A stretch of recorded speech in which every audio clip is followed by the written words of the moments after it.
नमस्कार, आज की ताज़ा तरीन खबरों के साथ मैं कीर्ति और आप देख रहे हैं आपका अपना चैनल भिवानी हलचल। तो आइए नजर डालते हैं आज की मुख्य खबरों पर। उपायुक्त नरेश नरवाल ने मंगलवार को शहर के park, Pandit Nekiram library, Red Cross society एवं बाल भवन पब्लिक स्कूल का दौरा कर वहां की स्थितियों का जायजा लिया और संबंधित अधिकारियों को जरूरी दिशा निर्देश दिए। इस दौरान अतिरिक्त उपायुक्त राहुल नरवाल भी उपस्थित रहे। वहीं इसके बाद उपायुक्त ने बाल भवन परिसर में चल रहे प्ले स्कूल, सिलाई केंद्र व विभिन्न केंद्रों का मुआयना भी किया। एनिमल पार्क का मुआयना करते हुए उपायुक्त नरेश कुमार व नगर परिषद के अधिकारियों को निर्देश दिए कि पार्क का जीर्णोद्धार किया जाए। किसी भी व्यक्ति को इस क्षेत्र में कूड़ा कचरा न फैलाने की कोशिश की जाए।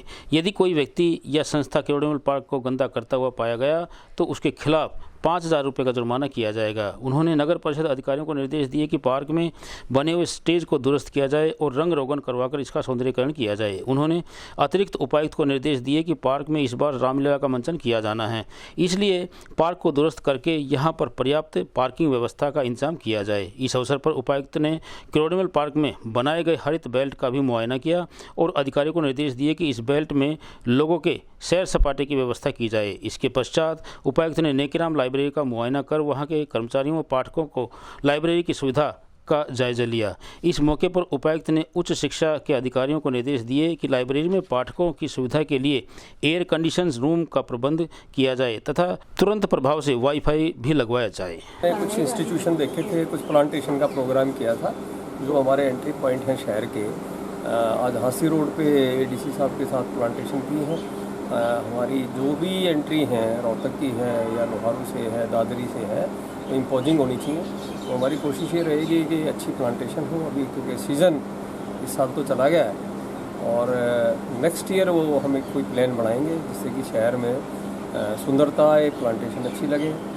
इसके साथ साथ आज कुछ इंस्टीट्यूशन का भी दौरा किया है, जैसे नेकीराम लाइब्रेरी है, एमसी पार्क है, एनिमल पार्क है, रेड क्रॉस है। तो ये इंस्टीट्यूशन देखें उनमें क्या इम्प्रूवमेंट हो सकती है ताकि लोगों को पब्लिक सर्विस डिलीवरी सिस्टम है वो बेटर हो जाए। मैं प्रिंसिपल पब्लिक स्कूल बाल भवन से। आज डीसी साहब ने हमारे स्कूल का दौरा किया, जो कि हमारे स्कूल के चेयरमैन हैं, और उन्होंने आज हमारे स्कूल में एक सुंदर पौधा भी रोपण किया और उन्होंने हमें आश्वासन दिया है कि वो हमारे स्कूल को बहुत अच्छा इंफ्रास्ट्रक्चर प्रदान करेंगे। और एडीसी साहब ने भी प्रॉमिस किया है कि वो हमारे स्कूल में एक जिम जो है वो लगवाएंगे। मंगलवार को एनसीईआरटी गुड़गांव के तत्वाधान में राजकीय मॉडल संस्कृति वरिष्ठ विद्यालय में जिला स्तरीय विज्ञान ड्रामा का आयोजन प्राचार्य सविता घनघस की देखरेख में किया गया। इस अवसर पर मुख्य अतिथि के रूप में पहुंचे जिला शिक्षा अधिकारी राम अवतार शर्मा ने कार्यक्रम का शुभारंभ किया। कार्यक्रम में विभिन्न विद्यालयों के विद्यार्थियों ने बढ़ चढ़कर भाग लिया। कार्यक्रम में बतौर मुख्य अतिथि के रूप में जिला शिक्षा अधिकारी रामतार शर्मा ने इसका शुभारंभ किया और इसके साथ साथ जिला विज्ञान विशेषज्ञ रोहित इंदौरा, जिला गणित विशेषज्ञ कपिल शर्मा व भौतिक प्रवक्ता राजकुमार द्वारा मां सरस्वती के समक्ष दीप प्रज्वलन करके इसका शुभारंभ किया गया। जिला स्तरीय विज्ञान ड्रामा में जी लिटरा वैली स्कूल ने प्रथम स्थान, शिवम वरिष्ठ माध्यमिक विद्यालय लोहानी ने द्वितीय व राजकीय वरिष्ठ माध्यमिक विद्यालय बजीना ने तृतीय स्थान प्राप्त किया। निर्णायक मंडल की भूमिका प्रवक्ता शैलेश जांगड़ा, शालिनी व डॉक्टर हनीफ ने निभाई। कार्यक्रम का संचालन व सफल बनाने में भौतिक प्रवक्ता अनिल अरोड़ा का मुख्य योगदान रहा।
आज जिला स्तरीय विज्ञान ड्रामा कंपटीशन था और इसमें 7 ब्लॉकों से जो छात्र चयनित होकर आए थे, उन्होंने भाग लेना था, लेकिन कुछ कारण से कुछ ब्लॉकों से छात्र नहीं आ पाए।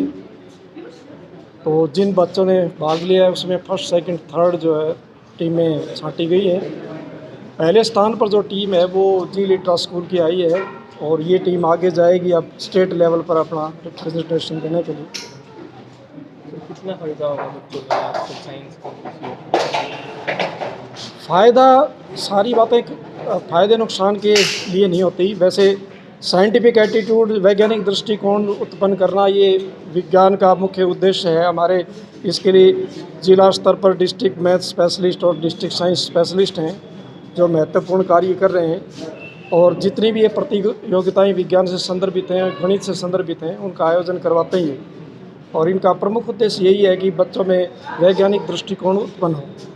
बिजली विभाग के कर्मचारियों ने मंगलवार को अपनी विभिन्न मांगों को लेकर व पक्षपात का आरोप लगाते हुए स्थानीय तोशाम रोड स्थित सब डिवीजन इकाई में बिजली विभाग के एसडीओ के खिलाफ जमकर नारेबाजी करते हुए रोष प्रदर्शन किया। वह कहा कि अगर एक हफ्ते के अंदर उनकी मांगें नहीं मानी गई तो कर्मचारी बड़ा आंदोलन करने को मजबूर होंगे। इस बारे में कर्मचारियों के प्रधान रमेश कुमार से बातचीत की गई तो उन्होंने बताया कि बिजली विभाग सिटी सर्कल के एसडीओ कर्मचारियों के साथ पक्षपात कर रहे हैं। वहीं उन्होंने बताया कि एसडीओ साहब को सभी कर्मचारियों के साथ एक समान व्यवहार करना चाहिए। एसडीओ को कई बार अपनी विभिन्न मांगों को लेकर ज्ञापन भी दिया गया, लेकिन उन्होंने कोई भी मांग मानने से इनकार कर दिया। बिजली घर ग्रेड पर जो डिवीज़न है उसका भवन बहुत ही जर्जर हालत में हो चुका है। कर्मचारी मौत के साए में काम करने के लिए मजबूर हैं, लेकिन एसडीओ साहब उनकी तरफ कोई ध्यान नहीं दे रहे हैं। वहीं कच्चे कर्मचारियों के पास काम करते वक्त ना तो कोई प्लास है, ना दस्ताने हैं और पूरी बिजली की किट भी उपलब्ध नहीं है। ऐसे में कर्मचारी किस प्रकार से अपना काम कर सकेंगे? एसडीओ को अनुराग जी को हमने एक नोटिस दिया था 13 तारीख को कर्मचारियों के कामों के बारे में, और वो उसका टाइम था 7 दिन का। अब 7 दिन बीत जाने के बाद सोमवार को एसडीओ ने यूनियन के नुमाइंदों से उस विषय पर बात करना भी मुनासिब नहीं समझा। अपना तानाशाही रवैया दिखाते हुए चोर बाजारी यहाँ इस ऑफिस में मचा रखी है, ब्लैकमेलिंग कर रहा है, पैसे कमाने का एक गिरोह बना रहा है। उस गिरोह को कामयाब रखने के लिए इसने यूनियन के पदाधिकारियों से बात करना भी मुनासिब नहीं समझा। इसके विरोध में आज उसका समय पूरा होने के बाद में हम सभी उच्च स्तर पर इस एसडीओ का आज 3 घंटे का 9 से 12 का नारे का प्रोग्राम कर रहे हैं। इसने सद्बुद्धि आई, हमारा समय रहते हुए आधे घंटे का विरोध इस बर्दाश्त नहीं हुआ। उसी एवज में इसने हमारे को एक चिट्ठी के पत्र के माध्यम से बातचीत करने को बुलाया है। हम अब अपनी मीटिंग के समापन के बाद में एसडीओ अनुराग जी से बात करेंगे। टेबल के ऊपर सभी मुद्दों पर अनुराग जी ने अगर सहमति जताई, उनको करने का विश्वास दिलाया, तो हम इस अगले प्रोग्राम को सब डिवीजन को कर्मचारियों की विभिन्न मांगों के बारे में एक मांग पत्र दिया था। कौन सी मांगे थी? 13 तारीख को एक मांग पत्र दिया था। एसडीओ यहाँ पर ऑफिस में एक गुटबंदी करके अपने चहते कर्मचारियों को सीटों पर लगा रहा है, अपने चहते कर्मचारियों को अपनी अपनी जगह छोड़कर अन्य जगह काम करवा रहा है। जबकि इस बारे में कर्मचारियों में भारी रोष है, क्योंकि सभी कर्मचारी बराबर हैं, सभी कर्मचारी इक्वल हैं, सभी एक दूसरे से बंधे हुए हैं, एक भाईचारा रहते हुए काम कर रहे हैं। लेकिन एसडीओ ने एक तानाशाही कर रखी है।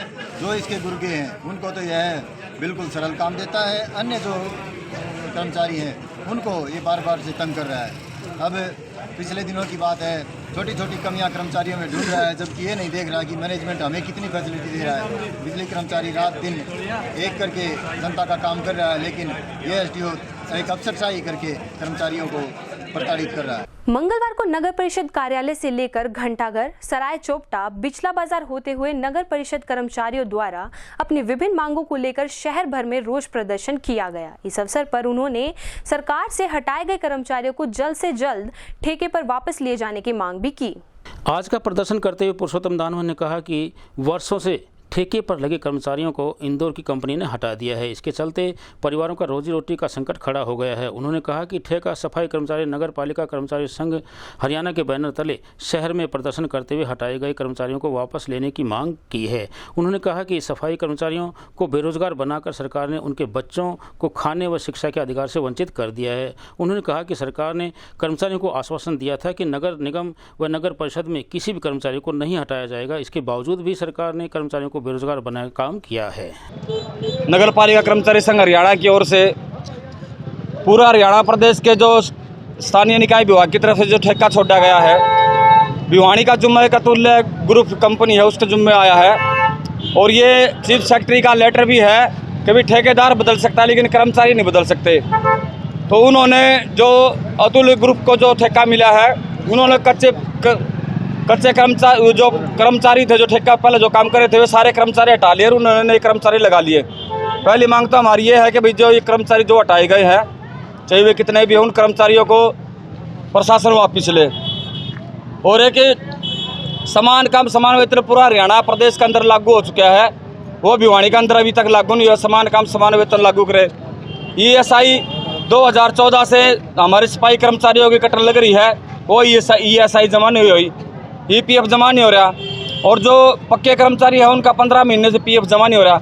हम ये चाहते हैं कि समय रहते हुए हमारी ये सभी मांगे पूरी की जाए, नहीं तो जो आज ये जनसमूह आप देख रहे हो कर्मचारियों का, ये ऐसे कैसे हड़ताल के अंदर यार जो हमारी समय रहते हुए तक मांग नहीं मांगी गई तो हम हड़ताल करने में कोई संकोच नहीं करेंगे। रिटायरमेंट कर्मचारी संघ जिला हिसार का प्रधान हूँ और पूर्व नगर पालिका कर्मचारी संघ सीनियर वाइस प्रेसिडेंट। साथियों, अभी जो हमारी डिमांड निकल गई है, सबसे पहले प्रायोरिटी बेस पे है। एक 18 में लेटर है जिस कर्मचारियों के 5 साल हो गए हैं उनको पेरोल पे लिया जाए। उससे पहले जो सेक्टर में काम किया करते उन कर्मचारियों को भी, सभी कर्मचारियों को पेरोल पे लिया जाए। लगभग सारे कर्मचारी हमारे जो हटाए हैं वो पेरोल के टाइम रखते हैं और उनका अधिकार है कि पेरोल के ऊपर उनको सुनिश्चित किया जाए। हरियाणा सरकार का लेटर ना कि हमारा है। सरकार और अधिकारी मिलजुल कर यहाँ बदमाशी करें, उनके खिलाफ कार्रवाई की मांग करते हैं हम। दूसरा है, पूरे हरियाणा के अंदर नहीं, पूरे भारत के अंदर सभी कर्मचारियों को, जो सफाई कर्मचारी हैं उनको या तो रिहायशी कॉलोनी बना के दी जाए या इनको रिहायशी प्लाट दिए जाए ताकि इन बसाव ठीक ढंग से किया जाए। बहुत सारे कर्मचारी गाँव से आते हैं, वो किराए पे बैठे और बड़ी दिक्कतदारी होती है। शिक्षा विभाग द्वारा 10वीं और 12वीं की छात्राओं के बाद अब 11वीं कक्षा की छात्राओं को भी टैबलेट वितरित किए जाएंगे। इसके लिए ब्लॉक के सभी स्कूलों में आदेश जारी कर दिए गए हैं तथा जल्द ही सभी छात्राओं को टैबलेट की सुविधा मिल जाएगी। इस बारे में जिला शिक्षा अधिकारी रामअवतार शर्मा से बातचीत की गई तो उन्होंने बताया कि मॉडल संस्कृति स्कूल में टैबलेट वितरित करने का सेंटर बनाया गया है। ब्लॉक का शिक्षा अधिकारी अपने ब्लॉक के टैबलेट लेकर यहां से जाएगा, स्कूल में वितरित करेगा। जब इस बारे में जिला शिक्षा अधिकारी रामअवतार शर्मा से बातचीत की गई तो उन्होंने इस प्रकार की योजनाओं के लिए उन्होंने कहा कि 2 साल से कोविड-19 के कारण छात्राओं की शिक्षा में अवरोध आ रहे थे तथा उच्च शिक्षा विभाग द्वारा ऑनलाइन क्लासेज लगाने का निर्णय किया गया था। इसी के अनुसार 10वीं व 12वीं की छात्राओं को टैबलेट दिए गए हैं ताकि बच्चे ऑनलाइन अपनी पढ़ाई कर सकें और अपना घर का कार्य भी कर सकें। शिक्षा विभाग द्वारा टैबलेट पहुँचा दिए गए हैं। जिला स्तर के राजकीय वरिष्ठ माध्यमिक विद्यालय जो मॉडल संस्कृति स्कूल है भिवानी का, उसमें टैब प्राप्त हो गए हैं और आज हम खंड वाइज टैब्स जो है उनका वितरण करवा रहे हैं। आज लड़कियों के लिए जो 11वीं कक्षा में पढ़ रही हैं छात्राएं, उनके लिए टैब बांटे जा रहे हैं। तो सर इस टैब से किस प्रकार के बेनिफिट रहेगा छात्राओं को? सर टैब में सारा सिलेबस जो हमारा 9वीं से 12वीं तक का जो सिलेबस है वो बड़े रुचिकर ढंग से समझाया गया है और इसके अंदर ऐप्स डाले हुए हैं जिसमें शिक्षण सामग्री है। होमवर्क भी जो है टैबलेट पर ऑनलाइन दिया जाता है। अध्यापन पशु चिकित्सक की लापरवाही के खिलाफ 7 दिनों से धरने पर बैठे गो रक्षकों का मंगलवार को जमकर गुस्सा फूटा। इस दौरान गो रक्षकों ने संगठनों के साथ मिलकर उपचार न होने एवं लंपी बीमारी के कारण मरे गोवंश को लेकर शहर में प्रदर्शन किया। वह पशुपालन मंत्री जेपी दलाल के आवास का घेराव भी किया। इस दौरान भारी पुलिस बल भी तैनात रहा। आपको बता दें कि पशु चिकित्सकों द्वारा गाय व अन्य बेजुबान जानवरों के इलाज के लिए बार बार मना करने का आरोप लगाते हुए एवं घायल गाय व जानवरों के इलाज के लिए मना करने वाले पशु चिकित्सकों को सस्पेंड किए जाने की मांग को लेकर गोरक्षा दल के प्रधान संजय परमार के नेतृत्व में गोरक्षकों का स्थानीय पुलिस लाइन के सामने भिवानी पॉली क्लिनिक के पास धरना जारी है, जिसके 7वें दिन आज मंगलवार को भी गोरक्षकों ने संगठनों के साथ मिलकर उपचार न होने और लंपी बीमारी के कारण मरे गोवंश को लेकर शहर में प्रदर्शन किया गया और तथा पशुपालन मंत्री के आवास पर घेराव भी किया गया। इस मौके पर गोरक्षा दल के प्रधान संजय परमार ने बताया कि गाय के नाम पर राजनीति करने वाली भाजपा सरकार को आज गाय की ही नहीं बल्कि चीतों की चिंता है। उन्होंने कहा कि गोरक्षकों के कारण ही प्रदेश में भाजपा की सरकार बनी है तथा आज भाजपा सरकार ही उनकी मांगों की अनदेखी कर रही है। उन्होंने कहा कि पशुपालन विभाग के चिकित्सक आज अपनी ड्यूटी को नज़रअंदाज करते हुए घायल गाय व अन्य जानवरों का इलाज करने से मना करते हैं।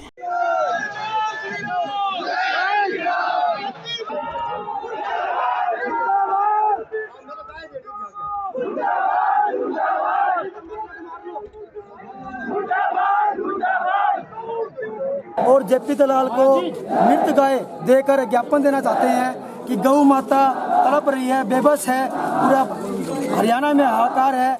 फिर भी हरियाणा सरकार गहरी नींद में सोई हुई है, जिला प्रशासन गहरी नींद में सोया हुआ है। आज उनको जगाने का काम कर रहे हैं। अगर ये नहीं जागे तो ये चेतावनी है, ये चेतावनी के माध्यम से आज यहाँ पे आए हैं। ये इतना विराट रूप ले लेगा कि हरियाणा सरकार के पैरों तले जमीन खिसक जाएगी।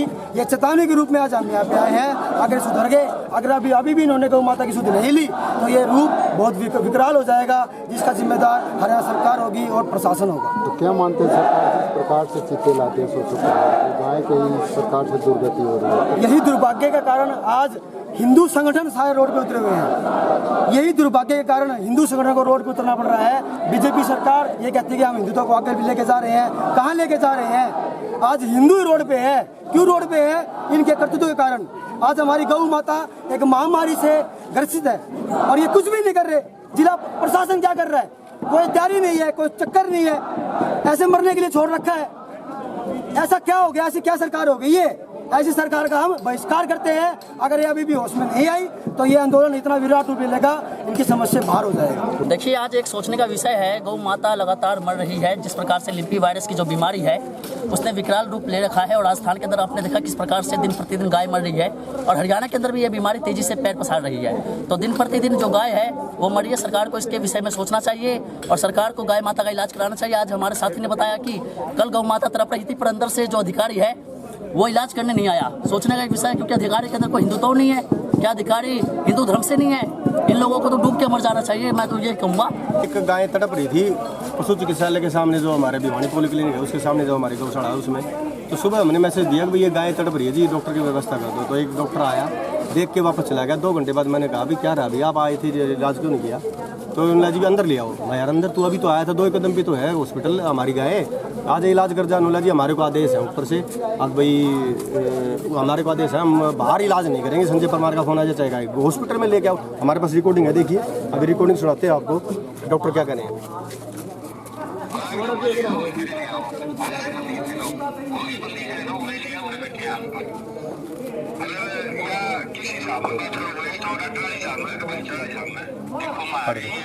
ये इन्होंने हमने डॉक्टर की बाकायदा रिकॉर्डिंग की है। अब भाई आपको क्या आदेश किसने दिया? सुखदेव राठी डिप्टी डायरेक्टर भिवानी ने। तो डिप्टी डायरेक्टर आज से 2 दिन पहले तो कह रहा था मैं 24 घंटे तैयार हूँ।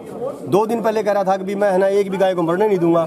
और वो कल उन्होंने गाय के लिए आदेश दे दिया कि संजय परमार फोन करे, चाहे कोई गाय मर बेशक मर जाए, हॉस्पिटल में लाएंगे तो इलाज करेंगे, नहीं करेंगे। सुप्रीम कोर्ट के आदेश किया, वो मानना भी है। ये गाय का हक भी है तो गाय कहा जाए। आज हम ये जो गाय मरी है इनकी, और फिर मोबाइल बंद कर लिया डिप्टी डायरेक्टर ने। हमने कहा जी एक बार डॉक्टर भेज दो, उन्होंने बंद कर लिया। आखिरी में फिर हमने ये गाय मर गई, अभी उठा के लेके आए और एक नंदी लेके आए। वो नंदी पूछ रहा है क्या करूँ मैं नंदी हूँ, मेरी गोचर भूमि खाली, मेरे को दूध पी के बाहर छोड़ दिया, और अगर मेरे को बीमार हो गया तो मेरा आगे कौन इलाज करेगा? वो आपसे आम जनता से पूछ रहा है। दे दो जवाब, कोई प्रशासन दे दो, कोई आम जनता दे दो। तो क्या कहें, सरकार हिंदुत्व का नारा देती है, गंगा गाय गीता पर विश्वास रखती है, तो उसके बावजूद ये हाल। देखो जी, बड़ी ही यही तो विडम्बना है। यही तो विडम्बना है कि इस सरकार में जिसका हमने जोड़ी पसार के वोट मांगे थे जिसके लिए, और वो आज उसके लिए हमको ये संघर्ष करना पड़ रहा है। और किसके लिए? हम अपने लिए थोड़ी ना मांग रहे हैं। गाय का हक ही तो मांग रहे हैं। क्या मांग रहे हैं भाई? गाय बीमार हो जाए तो उसका इलाज कर दे। और क्या मांग रहे बताओ? गाय के लिए टोल फ्री नंबर, एक्सीडेंट कोई गाय कुत्ता बिल्ली बीमार हो जाए तो उसकी टोल फ्री नंबर, हम यही तो मांग रहे हैं। क्या इसमें नाजायज क्या है बताओ? बार प्रदर्शन कर रहे हैं, लगता है समाधान होगा। अब इस हिसाब से तो देखता लग रहा है कि हमें नहीं होगा। ये तो पता नहीं प्रशासन ये इतनी मोटी खाल के कैसे बन गया है, जो गाय के विषय भी नहीं सुन रहा है। हाँ, चित्ते चाहिए उनको 1000 करोड़ के, और फिर उनको खवाने के लिए चित्तल दे रहे हैं। तो ये मेरा तो प्रार्थना है कि अगर आप चित्तल की बजाय, चित्तल में तो फिर भी पैसे वगैरह लगे होंगे, आप इन गाय को रोड पे खड़ी है इनको दे दो ना। वैसे भी तो मारनी है ही, दे दो इनको गाय को उसमें जू में छोड़ा उसके लिए ये चला हुआ है विरोध प्रदर्शन। हम ये गोरक्षा दल के आह्वान पे विश्व हिंदू परिषद और बजरंग दल के कार्यकर्ता भी साथ में आए थे कि भी गौ माता का काम है, सभी को सहयोग देना चाहिए। इनकी बात जायज भी है। जब ये डॉक्टर 2-2 लाख रुपये तनख्वाह ले रहे हैं, इनको ड्यूटी पे नॉमिनेट किया हुआ है पशुओं की सेवा के लिए तो किया हुआ है। जब ये अपना कार्य अपनी देखिए, भ्रष्टाचार कोई रिश्वत लेना भ्रष्टाचार नहीं है भाइयों, तो हम भी सुन लो, किसी से रिश्वत लेना भ्रष्टाचार नहीं है। तनख्वाह लेके उसके बदले में काम न करना भी एक भ्रष्टाचार ही है। आप 2 लाख रुपए तनख्वाह ले रहे हो और उसके बदले में कोई काम ही नहीं करे तो ये भी भ्रष्टाचार है। अब सारा प्रशासन उन डॉक्टरों को बचाने में जुटा हुआ है। अब इनकी कोई गलती नहीं है, अरे गलती सरेआम दिख रही है। इतनी पब्लिक कोई पागल थोड़े है जो इतनी युवा शक्ति किसी सकारात्मक योजना में लगनी चाहिए और वो आज विरोध प्रदर्शन में अपना समय लगा रहे हैं। किस लिए लगा रहे हैं? कोई न कोई कारण तो होगा इसके पीछे। क्यों नहीं प्रशासन टेबल पे बैठता और इनको बुलाता? अभी क्या बात है बताओ, तुम्हारी समस्या क्या है? हमेशा चुनी हुई सरकार किस लिए चुनी जाती है? सरकार पब्लिक की समस्याएं सुनने के लिए सुनी जाती है, ऐसी कमरों में बैठने के लिए नहीं सुनी जाती। आज जो हम बोल रहे हैं ना, ये आपके चैनल के माध्यम से हम प्रशासन तक पहुंचा रहे हैं ये बात कि प्रशासन को पता होना चाहिए कि इतने लोग आए हुए हैं, इतने युवा आए हुए हैं, भाई किस लिए आए हुए हैं? ये गौ माता ने दम तोड़ दिया रात को और डॉक्टर आए नहीं उसका इलाज करने के लिए। क्यों नहीं आए भाई? इसका खामियाजा कौन भुगतेगा? मैं तो यही कह रहा हूँ सभी हिंदुओं से, भाई सनातनियों से, कि पितृपक्ष चला हुआ है, श्राद्ध लगे हुए हैं। हम श्राद्धों में अपने पितरों के लिए पहली थाली गौ माता के लिए निकालते हैं और वो गौ माता देखो हमारी कैसे जान दे दी उसने। तो इस चीज में जो भी दोषी होगा, भागी होगा, उसके भाई पितर तो उस पर खुश होए को नहीं, भगवान भी खुश को नहीं, और उसको सजा मिलेगी, ज्यादा से ज्यादा बड़ी सजा मिलेगी। North western railway employees union Hisar शाखा द्वारा कल शाम को गोरखधाम सुपरफास्ट के आगमन पर रेलवे के निजीकरण व नई पेंशन स्कीम के खिलाफ जोरदार प्रदर्शन किया गया। इस अवसर पर उनके द्वारा 19 सितंबर 1968 को सांकेतिक हड़ताल में शहीद हुए कर्मचारियों को याद कर उन्हें श्रद्धांजलि भी अर्पित की गई। इस दौरान रेलवे के निजीकरण, निगमीकरण व नई पेंशन के खिलाफ जोरदार प्रदर्शन किया गया। इस अवसर पर मंडल अध्यक्ष शशि प्रकाश ने बताया कि भारत सरकार को नहीं भूलना चाहिए कि all India railway men's federation ने पहले भी रेल की हड़ताल में अपना अहम योगदान निभाया था। उनको चाहिए कि तुरंत प्रभाव से पुरानी पेंशन स्कीम को बहाल कर रेल के निजीकरण को रोका जाए। शाखा अध्यक्ष कृष्ण कौशिक ने बताया कि आज का ये धरना प्रदर्शन लोकल प्रशासन के खिलाफ आ रही समस्या को लेकर भी किया गया। प्रशासन को बार बार कहने के बावजूद भी GDCE की विज्ञप्ति जारी करने में देरी की जा रही है, उसको तुरंत प्रभाव से जारी किया जाए। इसके लिए पूरे जोन के कर्मचारी इंतजार कर रहे हैं।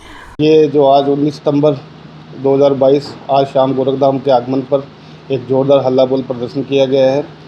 ये 19 सितंबर 1968 को एक रेल हड़ताल होने का काम हुआ, जिसमें हमारे 9 रेल कर्मी शहीद होने का काम हुआ। उनके पराक्रम को याद करते हुए आज रेलवे में जो निजीकरण हो रहा है, जो NPS जैसी जो बीमारी है, जो हर रेल कर्मचारी, हर युवा के लिए एक बीमारी का काम है, उसके खिलाफ एक भारत सरकार के खिलाफ एक प्रदर्शन करने का काम किया है। और आज इस प्रदर्शन में हमने जो लोकल प्रशासन है जिसके खिलाफ भी आवाज़ उठाने का काम किया है। जैसे कि पूरे जोन में GDC की वैकेंसियाँ चल रही है और GDC की वैकेंसियों में विज्ञप्ति जारी करने में प्रशासन बहुत देरी कर रहा है, जिसको लेकर कर्मचारियों में बहुत रोष होने का काम हो रहा है, जिसको लेकर आज हमने आवाज़ उठाई है। जैसे कि ट्रैकमैनों के पेट्रोलिंग चार्ट को लेकर, अन्य रनिंग कैटेगरी, अन्य सेफ्टी कैटेगरी से रिलेटेड मुद्दों को लेकर आज हमने आवाज़ उठाने का काम किया है। मामूली विवाद के चलते भिवानी जिले के गांव लेगा हेतवान में कुछ दोस्तों ने अपने ही दोस्त को पीट कर गंभीर रूप से घायल कर दिया। वहीं तुरंत घायल को उपचार के लिए अस्पताल में भर्ती करवाया गया, जहां उसकी मौत हो गई। आपको बता दें कि पुलिस ने मामला दर्ज कर अपनी आगामी कार्रवाई शुरू कर दी है। घटना लेगा हेतवान गांव की है, जहां कुछ दोस्त आपस में बैठे थे, तभी दीपक भी उनके पास आकर बैठ गया। 22 वर्षीय दीपक की कुछ दिनों पहले ही पढ़ाई समाप्त हुई थी। नौकरी नहीं मिली तो उसने खेती का काम शुरू कर दिया था। 2 बहनों का इकलौता भाई दीपक दोस्तों के बीच बैठा था, तभी बातों ही बातों में विवाद हो गया। ग्रामीण कृष्ण लेघा ने आरोप लगाया कि उन लोगों ने इतना उनको पीटा कि वह गंभीर हो गया और उसे उपचार के लिए एक अस्पताल में ला जाया गया, जहाँ पर उसकी मौत हो गई। ये दीपक लड़का था, 22 साल उम्र थी, हमारे गांव का, हमारा नज़दीकी है। ये यार दोस्त आपस में बैठा उठी कराया करते और किस बात पर झगड़ा होया, कल झगड़ा हो गया, उसकी डेथ हो गई। कौन लोग? ये इसके यार दोस्त थे गांव के लड़के। एक ही गांव के? एक ही गांव के। दीपक है वो क्या करेगा भाई? कितने भाई हैं? ये एक ही लड़का था, 2 बहन हैं, शादीशुदा है। दीपक काम क्या करेगा? अब पढ़ाई करता था, अब छोटी थी इसने, खेती बाड़ी का काम करता था। वो रंजिश नहीं थी पहले, ये अच्छे दोस्त थे आपसी में। किस बात से झगड़ा हुआ वो तो वही बताएंगे। नौ सुरेश वासिले गांतवान ब्रॉड डेड रुका प्राप्त हुआ था इनका, तो हमने इसको वहाँ ब्रॉड डेड रुका लेके और डेड बॉडी रिसीव करके यहाँ GH भिवानी में रखवा दिया था। आज इनके वारिसों ने एक शिकायत दी है जिस पर मुकदमा दर्ज कर दिया गया और तफ्तीश जारी है, अभी कार्रवाई कर रहे हैं। भिवानी के गांव कतवार में खेत में पानी लगाते समय करंट लगने से एक व्यक्ति की मौत हो गई। मृतक ब्रह्मा विष्णु पुत्र शंकर लाल खेत में पानी लगाने के लिए गया हुआ था, जहां पानी की मोटर में करंट आने से उसकी मृत्यु हो गई। वहीं परिजनों ने सरकार से आर्थिक मदद की जाने की गुहार लगाई। प्राप्त जानकारी के अनुसार ब्रह्मा विष्णु पुत्र शंकर लाल खेत में पानी लगाने के लिए गया हुआ था। पानी लगाते समय मोटर में करंट आने के कारण ब्रह्मा कृष्ण झुलस गया और जिससे उसकी मौत हो गई। परिजनों ने बताया कि ब्रह्मा कृष्ण के 2 बच्चे हैं, जिसमें 3 साल का लड़का 2 साल की लड़की है। वह अपने माता पिता का इकलौता बेटा था, जिसकी 3 बहनें हैं और जिसके परिवार में दुखों का पहाड़ टूट पड़ा है। परिजनों ने सरकार से मांग की है कि इसके लिए परिजनों की आर्थिक सहायता की जाए ताकि उनका गुजर बसर हो सके। इसका खेत में तो बिजली से करंट लगे हो, पानी ला। कितनी उम्र थी? उम्र थी इसकी 26 या 27। शादीशुदा है, इसके 2 बालक से, तीन बाण, फिर ये एक छोरो है। खत्म करता ये है। क्या मांग करते हो सर? मांग तो कैसी बिस्कुना की में भाई तो सरकार की में सहायता कर दे तो टब थोड़ी कुआरी है नहीं। ऐसा ऐसी एक ब्रह्मा विष्णु पुत्र शंकर लाल गांव कतवार जो भी खेत में काम कर रहा था बता रहे हैं, उसको वहाँ करंट लग गया। करंट लगने से उसकी मृत्यु हो गई, जिसके कुछ की कार्रवाई अमल में लाई जा रही है। उम्र 29 वर्ष से, शादीशुदा है, एक लड़का एक लड़की, 2 बच्चे हैं, शायद 3-4 इसके बहनें भी हैं, माता पिता जीवित हैं। मंगलवार को रिटायर्ड कर्मचारी संघ हरियाणा की जिला इकाई भिवानी ने शिक्षा व स्वास्थ्य सेवाओं की बहाली की मांग को लेकर जिला शिक्षा अधिकारी व CMO रघुबीर शांडिल्य को ज्ञापन सौंपा। वहीं प्रतिनिधिमंडल का नेतृत्व RK जिंदल व सचिव नरेश शर्मा के द्वारा किया गया। राज्य प्रेस प्रवक्ता मास्टर वजीर सिंह ने बताया कि प्रदेश सरकार नई शिक्षा नीति के तहत स्कूल बंद कर रही है, पोस्ट कैप्ट कर रही है, अध्यापकों की नई भर्ती नहीं कर रही है, छात्र संख्या के आधार पर शिक्षक नहीं दे रही है। प्रदेश भर में लगभग 2000 मिडिल स्कूलों को मर्ज करके बंद कर दिया गया है। प्राप्त जानकारी के अनुसार भिवानी जिले के 23 गाँवों के स्कूलों में अध्यापकों की कमी दिख रही है। वहीं इसी के साथ साथ इसी प्रकार से जिले में डॉक्टरों के व पैरामेडिकल स्टाफ के पदों की भी कमी बनी हुई है। जिले भर में डॉक्टरों के 204 पद स्वीकृत है तथा कार्यरत केवल 60 पद हैं। इस प्रकार से केवल 29.41% पद ही भरे हुए हैं। 30% से कम डॉक्टर कैसे 100% मरीजों का इलाज कर पाएंगे। दिन रिटायर्ड कर्मचारी संघ हरियाणा की काल पर जिला भिवानी की इकाई शिक्षा और स्वास्थ्य को लेकर प्रदर्शन कर रही है। शिक्षा में सरकार वास्तव में शिक्षा को आम आदमी से दूर करने का काम कर रही है। ये जो नई रैशनलाइजेशन नीति आई है, नई शिक्षा नीति के तहत, इसमें पोस्ट कैप्ट कर ली, अध्यापक है नहीं। पिछली जब से सरकार आई है भाजपा की, लेक्चरर को छोड़ के किसी पोस्ट पर भर्ती की नहीं है। 60,000 के आसपास पोस्टें खाली पड़ी हैं और मूड सरकार का अब भी नहीं है। और लड़कियों के स्कूल खासकर जो प्राइमरी और मिडिल हैं उनको बंद किया जा रहा है। ये जनहित में नहीं है। अगर स्कूल बंद हो जाता है तो उस एक तरह से गरीबों की पढ़ाई तो उस गांव में बंद हो जाती है। रोटी, कपड़ा और आवास के बाद जो जरूरी चीज़ें हैं वो शिक्षा और स्वास्थ्य है। दूसरा काम स्वास्थ्य का है। हम अभी हॉस्पिटल गए थे एक दिन, 40% डॉक्टरों की पोस्ट खाली हैं, 80% क्लास 4 की पोस्ट खाली हैं तो वो कॉन्ट्रैक्ट पे हैं। फार्मासिस्ट है, दूसरी पोस्टें हैं उन पर स्टाफ पर्याप्त नहीं है, आधे के लगभग नर्सिज नहीं है, दवाइयाँ नहीं हैं, मशीनें खराब पड़ी हैं। तो आज DO को और CMO को इन स्वास्थ्य सेवा और शिक्षा को लेके हम ज्ञापन देंगे सरकार के नाम कि शिक्षा का ठीक ठाक प्रबंध करे सरकार, अपनी जिम्मेवारी ले। राइट टू एजुकेशन है, सरकार की जिम्मेवारी बनती है मुफ्त और अनिवार्य शिक्षा दे। अब मुझे दीजिए इजाजत और बने रहिए आपके अपने चैनल भिवानी हलचल के साथ।